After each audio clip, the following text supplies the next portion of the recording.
Welcome to the Trustbound Podcast.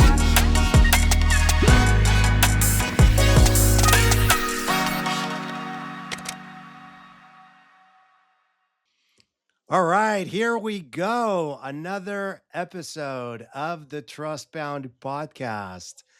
And this time around, with another very special guest. I say this in every single episode. It's like, I guess the network that I have is extremely special. But, you know, this guest is a person that I admire a ton. Um, and it's it's one of those relationships that started 100% business focused, and it's been a decade now. And we're still like, of course, we have a relationship that spans across business, but I guess the relationship, of course, has morphed into more of a personal relationship, and I think that's incredibly special. Yeah. Rania, thank you so much for being here with me, and for just being, you know, gifting us your time. Welcome. Thank you, Mauricio. I'm happy to be here. Thank you for having me. And I just want to let you know that you are also a very special human being. Um, there are people you meet along the way, like you said, it starts as a business relationship and then you somehow connect on another level.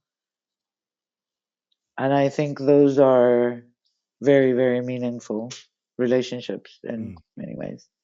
yeah. So thank you for being around for a decade and a bit now. And we have Oreo as well, my dog. He's joining us if that's okay.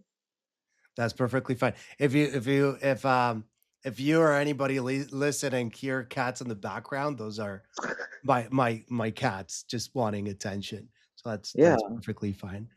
All Um, souls welcome. yeah, totally. So, man, it's you know from Egypt to LATAM to Europe, you guys have done it all and have seen it all. And we met Mm. what, like 10 years ago when I was at HubSpot, and you guys were running IDS out of Chile right before, or not right before, that was for a couple of years. And then the rebrand to CRM Toolbox, and then the focus on the US. Um it's funny because um I guess and I asked this question to myself, and sort of like when I'm with my wife, we just have conversations about this. And I think like you are one of those relationships that I not just cherish so much about the HubSpot days, but I still maintain, and it's a decade strong. And that's something that is not easy to um not just to maintain, but to like to grow, and I guess to continue taking care of those relationships. So I guess thinking back all these years, like what's most special for you when you think about the relationships that you've maintained across all these years, and those relationships that are still, I guess, paying you back without the monetary element, of course, today. Yeah. I think it's the ones where the relationship is beyond what is expected or required on a working level. So if I met Mm, you through work, we can deal with each other, as co-selling with HubSpot. But I think where those relationships that you maintain, whether putting in conscious effort or it's happening on its own, is when you connect on other levels. So, for example, um, the desire to travel, the hungry, I want to grow and learn, the we're both living in countries that, we sort of had to live a specific narrative or experience just because of where we're from as human Mm, beings. Like there's so many layers to the relationship that's beyond what we can do together co-selling. mm, And that is a very rare thing to find. Like, mm. even if you think of a classroom at school or university or workmates in the office, it's those few people that, for me at least, that I can connect with beyond and just be vulnerable, raw, real, and Mm, show up fully in my full authenticity, then I will definitely cherish that person because it's absolutely. hard to find, I think. It's hard to find, and I think that um, once you find it, it's also hard to maintain. And in this day and age, that's actually one of the reasons of this podcast and of Trustbound as emotion. I mean, when we think about what HubSpot did with inbound, that is it's not called inbound anymore. uh, Amount. yeah, right. 20 years ago, they just did a beautiful thing and just coined emotion. I think that regardless if you go inbound or outbound or unbound now, um, there's a big element of trust and of of care that just takes hold of those relationships. And at the end of the day, that is what ends up or that's what matters, and that's what ends up being the most important element of like business and life, right? And it's funny because like yeah, we started exclusively, where we met thanks to Jose Martins, a person that I cherish a ton. We were very very close when we worked together at HubSpot, and he's doing great things today. Um, and then that exclusively started as a, I don't want to say like sort of transactional relationship, but a rep trying to sell a deal, a partner trying to service a deal, but then that just morphed into something completely different that just added a bunch of very cool context. Um, I think it was setting the other up to succeed. Like mm. I knew that if we worked hard on the deal with you, I help you, close the deal, hit your numbers. And on the other side of the coin, I mean, I don't want to assume what you what you felt or thought, but when you were co-selling with us and we got the deal, we were getting closer to our revenue targets. So it's like and when you do that sort of really in sync, many times learning from each other, and we're both the kind of person that can feedback and take it and challenge and push, and which also makes the relationship even more natural and rewarding. um I think it's like constant dopamine hits. I Mm, win with Mauricio wins with CRM toolbox, and it just goes on and on and on. And on top of that, having the really good fun while doing it, the really meaningful conversations, the really small, thoughtful human check-ins, um, and in a genuine way. It's not like this easy salesperson. right, It's just like good people doing good things together for good outcomes somehow.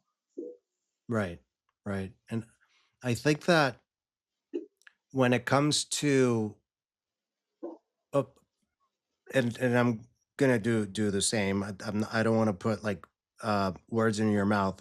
I guess like walking back to or thinking back and in my time as a rep at HubSpot, I think that what helped me really change my perspective about selling or about sales. And I'm also deeply appreciative of Rick Roberge and Carol Mahoney because they helped me sort of like change that chip Yeah. and change my perspective. I stopped seeing selling as a it's about me to a it's not about me. I even Mm. remember that Carol, and I think my first inbound or my not, my second inbound. It must have been my second inbound. So this was 2017. Um, I I wore the shirt that it had like upside down, not about me, like hashtag not about me. And that was where she gifted me that shirt. That was her, yeah. She gifted me that shirt at that second inbound, and that was my end of month shirt. Wow. That sort of like became my mantra every single end of month. I wore the same shirt, and it was cool because like you could walk, like you could like Yeah, look down read it. and you would read not about me because it was upside down, so I could read it. Um, and and I think that that really started to change the way not just how I see sales, but also how I Mhm. see relationships. Yep. And it's like, and I even when I transitioned to leadership and coaching of my reps and my people, it also transitions to life. And you talked about this because it's like we're working most of the day, right? So we spend a big chunk of our lives working. And if we're doing something that we don't get value from, that we don't Mhm. enjoy, we don't have fun doing. Rick Robert says, if you're not fun, you're doing it wrong, right? So if Exactly. you don't enjoy it, if you don't, I guess, get a career from it and also use it as a catalyst to meet people, to expand your network, to add value to that network, to care for that network, because at the end of the day, yeah, they might be partners, clients, uh, coworkers, but at the end of the day, they're humans, and it's relationships that you are, you Yep. know, building, maintaining, caring for. Um, I think that is very, very important. And I guess you've been so on my end. Um, I was a rep for a long time. That wasn't I was in sales leadership. I guess I've been in sales and go to market my entire career as an operator. I'm also, advisor, a coach, a mentor to startups and limited partner to multiple funds and venture partner and yada yada, bunch of cool roles. And now I'm a founder. um, so I guess I haven't seen it all yet. But I think that you have. I mean, I think that you've sat on like on every side of the table, if a table has sides. You've been a founder, an operator, a partner, vendor, everything. And I guess where does trust break down most often? Because I also talk about this. Like we took care of our relationship, but that didn't live in the CRM.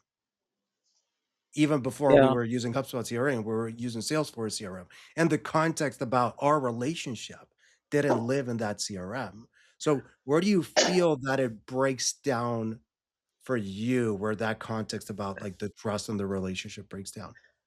I think like it's definitely not in the CRM, that's for sure. I couldn't agree more with that statement. It's more in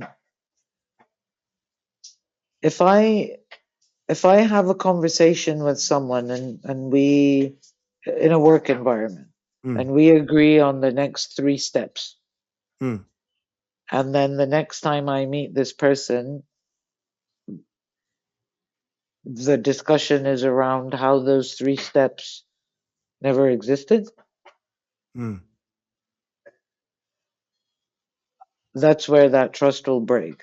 Not like I'm very okay with change. I'm very that's the story of my life. You know, um, I'm very okay with pivoting. You know, we've pivoted businesses and regions and service lines and products, and but I'm not okay with not sticking to a gentleman agreement. And if you, you know, a verbal these are our next three steps, then those are our next three steps. I don't, you can come back to me the next day and say, you know what, I slept on it and those three steps are the worst idea ever. I'm totally game with that. But to consistently and repeatedly go through working relationships with that, be it someone in your team or even a client or your partner or your vendor or whatever, where that source of that relationship is, for me, that is a very difficult thing to fix Mm, because I'm the type of person where trust is given, not earned. And so if it's given and it's broken, I got a problem. I do know there are people that are trust is not a given, it's an earned. So it's just different schools. So my school is I'll give you the trust, that's my default. But once it's that gentleman agreement is gone, no. hmm. How do you rebuild it then? How do I rebuild it? Good question. I think in the business context, my gut response is I don't. I walk away. Mm, And I've seen, I think there may have been a few clients that we sold together that I did walk away from, mm, um, um, because it's like my sort of gut kick response, thought, response, emotion is I can't fix it. mm. I can't fix it unless I fix my approach, which is trust is earned, not given. Because if you earn it, then this person needs to do things to make me feel, ooh, okay, I can trust this person. It's a feeling. Right. But if I give it and then I get a few slaps in the face, then that's on me. So, so I walk away. Um, yeah, actually, that's quite an interesting realization saying that. Yeah. Uh, it's the first time in this podcast that we've had sort of like a Yeah, like, hey, wait a realization minute. moment. Yeah, like, Yeah. yeah. Because I'm thinking, oh my God, when did I fix it? And I can't actually think of, like, there was nothing that came to my mind. Um,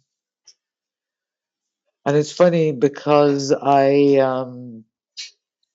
you know what they call the human design? You know how you can have different profiles based on human design?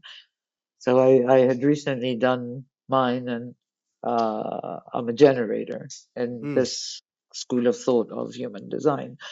And so I was just doing a lot of reading recently around generators and how we function, how we think, what to do, what not to do.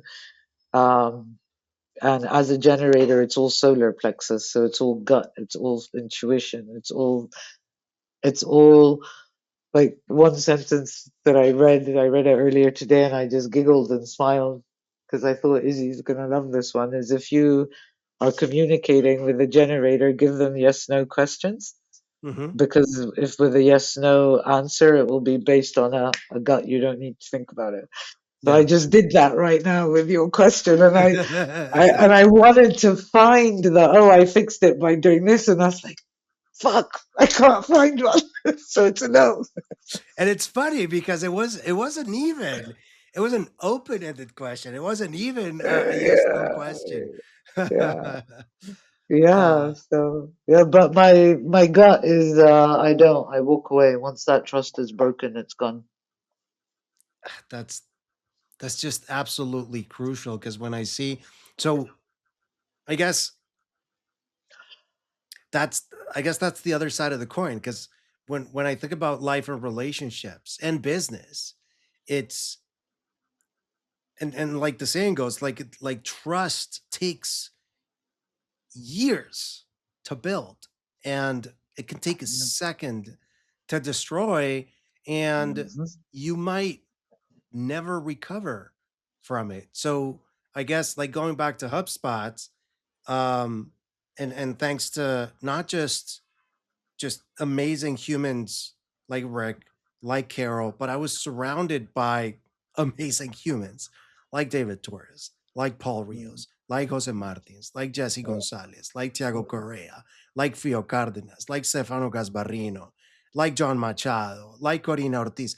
It's like we had such an amazing team that trust was Yeah, the default, yeah, but it was the default because and I think a lot of this give get, right?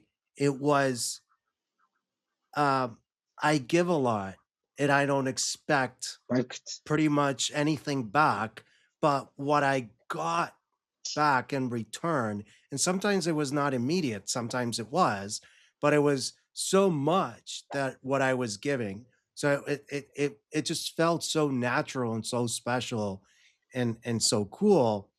And I guess that's why I ended up doing what I'm doing now. I won't talk about the solution, the platform. I said in the first episode that this is not an Itogai uh, podcast, but rather the motion behind it. Um, I think, you feel I feel that you have something to say. Go. yeah, I think there's like give and get and trust are separate things. Give and Hmm. get is like just think of it as energy, you know. Think of it as balance.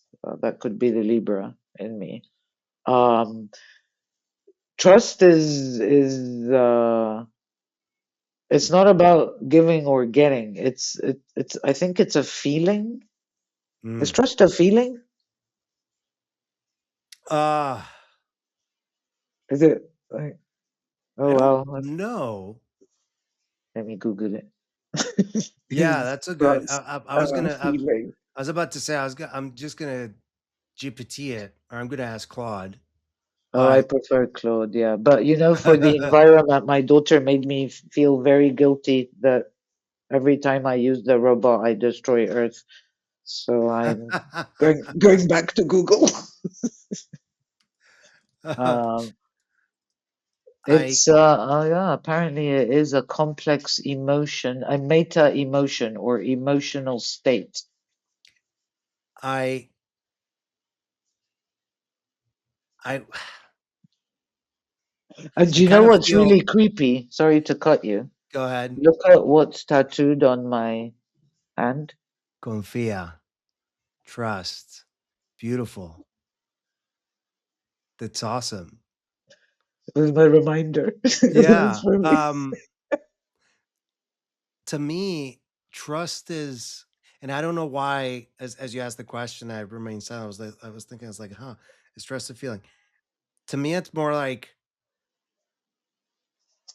because like, yeah, you get the gut feeling, but to me, it's more like intuition, and Uh, I I think it's a mix between because I don't think that intuition or that gut feeling is only a feeling. I'm thinking of like for example the sixth sense, right? To me, a yeah, gut yeah, feeling it's more of of a sense than a feeling itself. So to me, trust is like I don't know when you walk into a room or when you meet somebody new. Um, those first 30 seconds you could be yeah, entirely wrong about the person, but that yep. gut feeling, that vibe, that you know you said it, that energy, that intuition, I think is very very important. And it's important of course not to judge, but um yeah, I guess trust So, your gut in some instances. yep. So um it's like a frequency in a way hmm somehow. I don't know if you're read about like 3D and 5D and you know New Earth, Old Earth, and the frequencies and how you have trust, peace, love, like all the high radiating ones are more 5D. And then you have anger, jealousy, fear, that's more on the spiraling down. So maybe trust is one that's on the frequency spiraling towards a higher frequency. And Hmm. that's why, like, trust your gut feeling, trust the universe. They're quite big, you know, things. Trust the process, you know? It's interesting because I don't know why you got me thinking about physics. And it's like, do you so I don't know if you watched Big Bang Theory, but Uh-huh. of course the like the two big theories in physics is, the string theory and uh I think it's waves. The other theory is like wave theory, or like things are connected either by uh strings or loops, I think it is. Uh-huh. And it's Uh-huh. interesting I can because see the visual. yeah, yeah. Uh, Um, Itogai in the background that like that immediately exactly.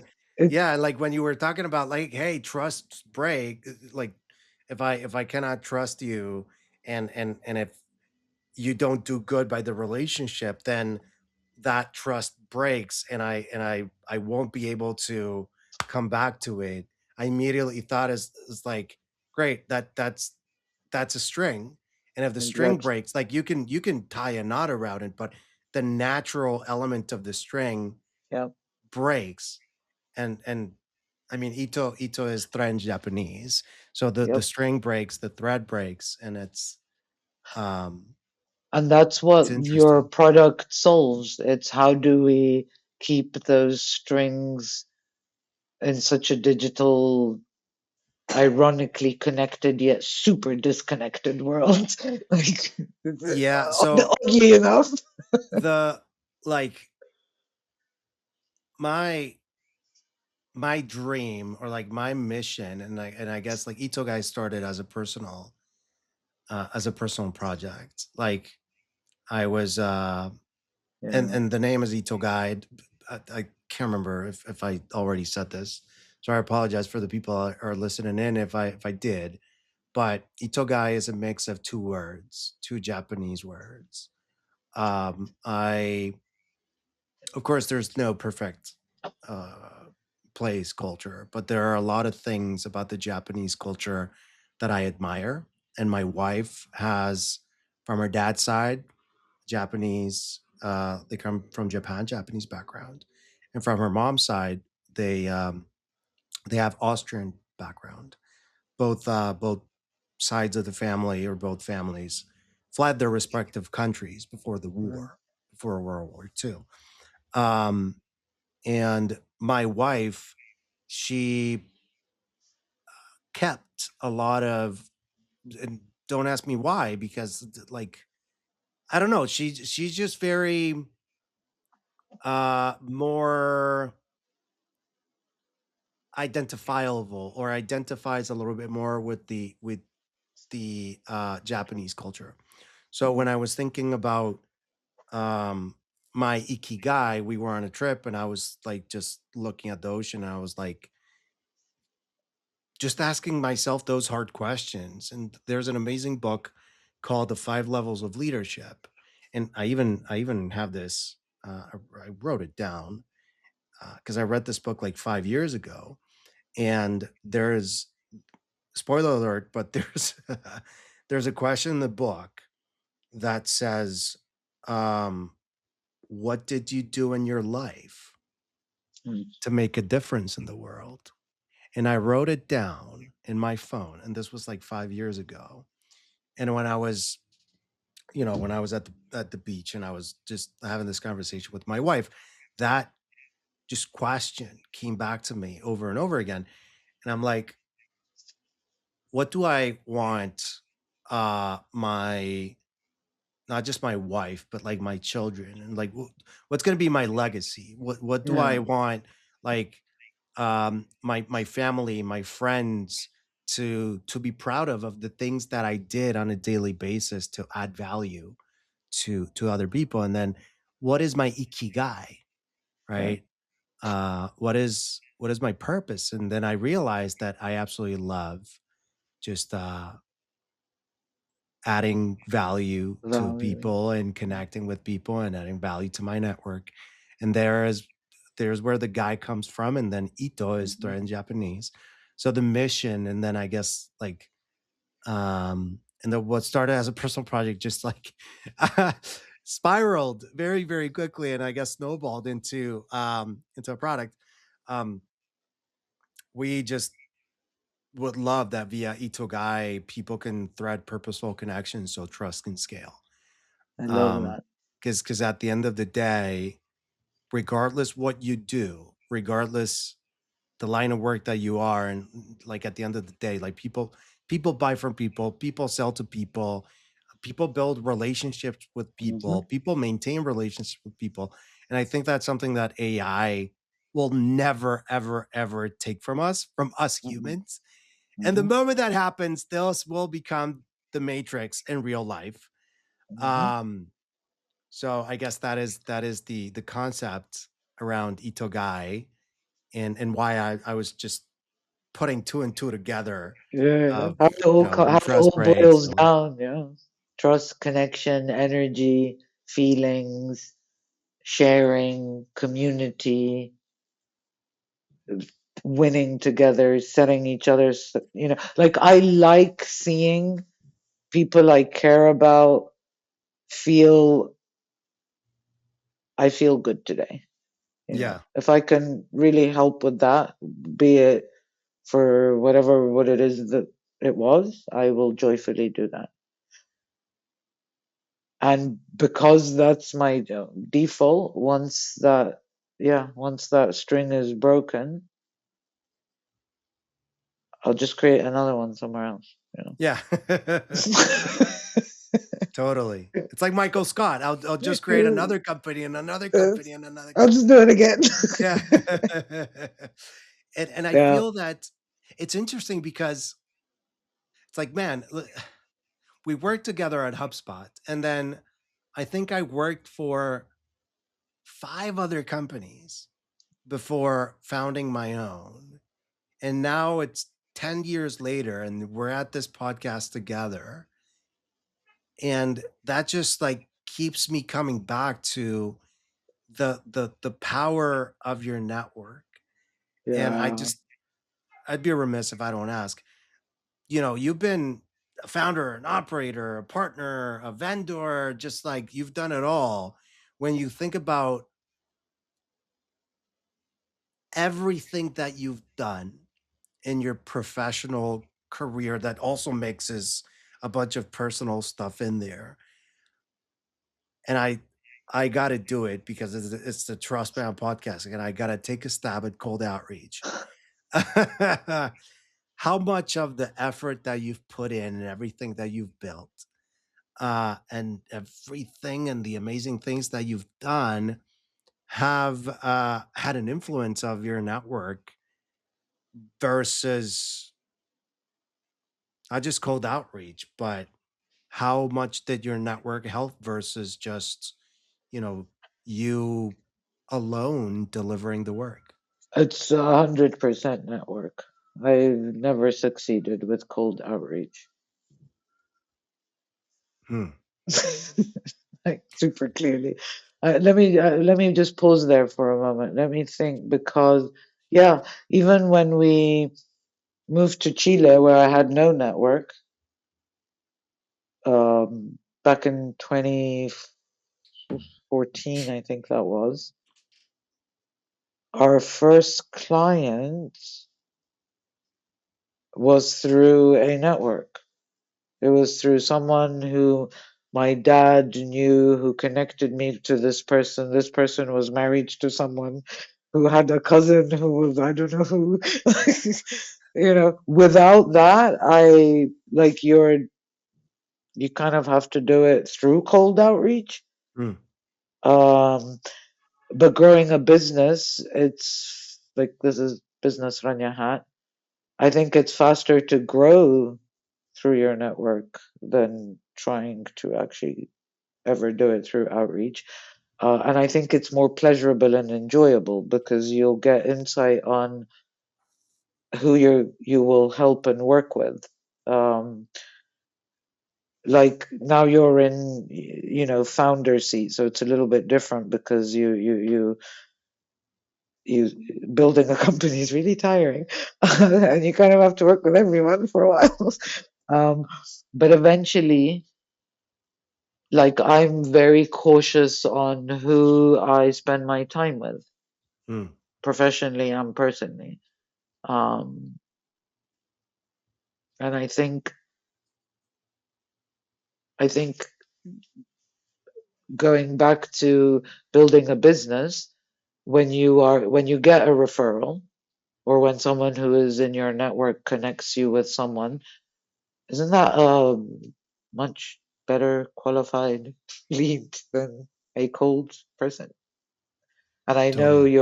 yeah, and it's not about I do it to help because at the end of the day, we're all business leaders that need to make money to survive. Um, but it's about doing it in a way that is, at least for me, most enjoyable, most aligned with my values, my mindset. Um, and for that, that's where my network is priceless. Be it me helping someone or someone helping me, like 'cause it goes both ways. Yeah. Um, I have a hunch of what the answer to the following question is going to be. And I guess it's kind of obvious, but I got to Mm. close it with this because um, I want to respect your time.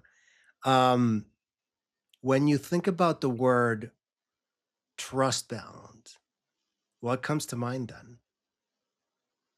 Um, when I think of the word trust bound, what comes to my mind?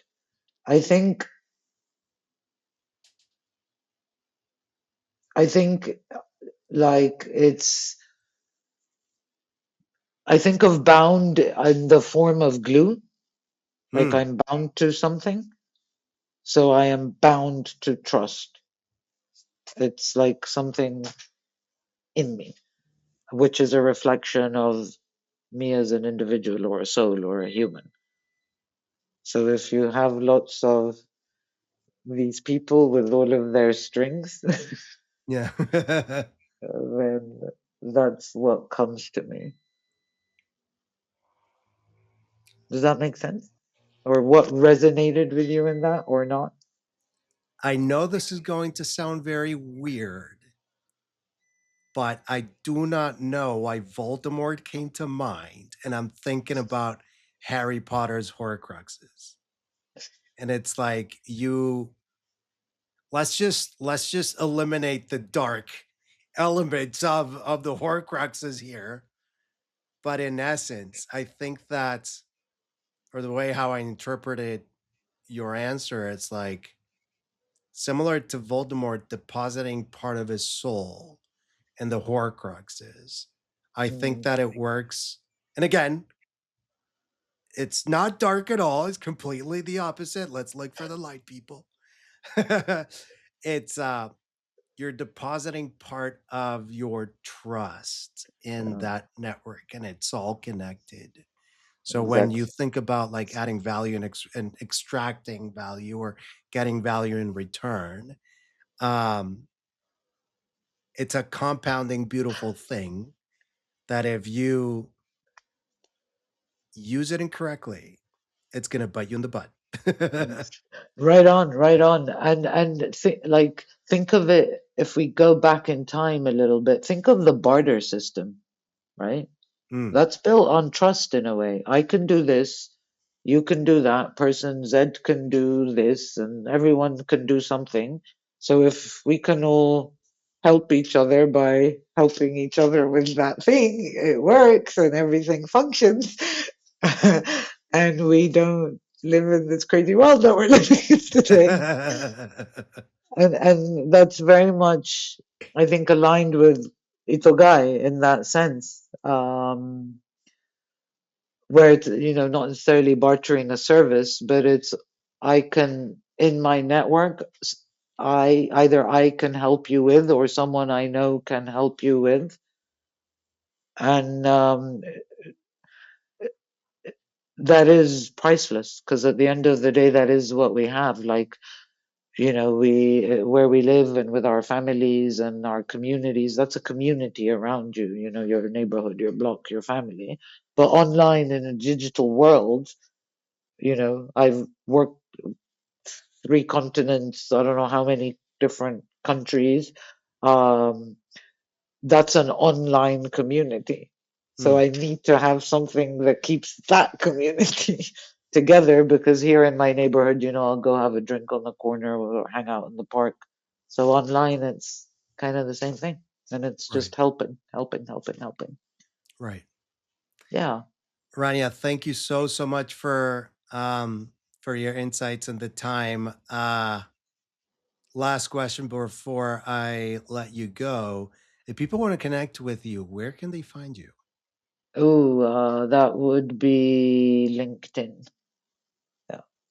And if you just go to LinkedIn and search for my name, which I think Mauricio can share with you. We'll take care of Yep. that. Happy to connect, happy to help. If there's anyone in my network that I can connect you to with anything, let me know. Always happy to help. I'm sorry. I just got to say it. What you just said, that is literally what I say in every single call, or what I still say, but what I used to say in every single call to every single startup that met with me asking for favors or asking for help. And that was how I used to close. And this was even before Itogai, every single call. And that was the phrase that stuck with me. If there's anybody in my network that I can connect you with, let me know and I'll spark the connection. Right on. So, Spread the love. yeah, spread the love. And it's just amazing. Another human saying the same thing. Yep. Right on. Always. Rania, thank you so, so much for the time. Thank you, And this Mauricio. was another episode of the Trustbound podcast. If See you this soon. resonated, pay attention to where trust has already been doing the work. That's where momentum starts. Learn more at itogai.com. See you next time. I'm Mauricio Suarez, and this is the Trustbound podcast.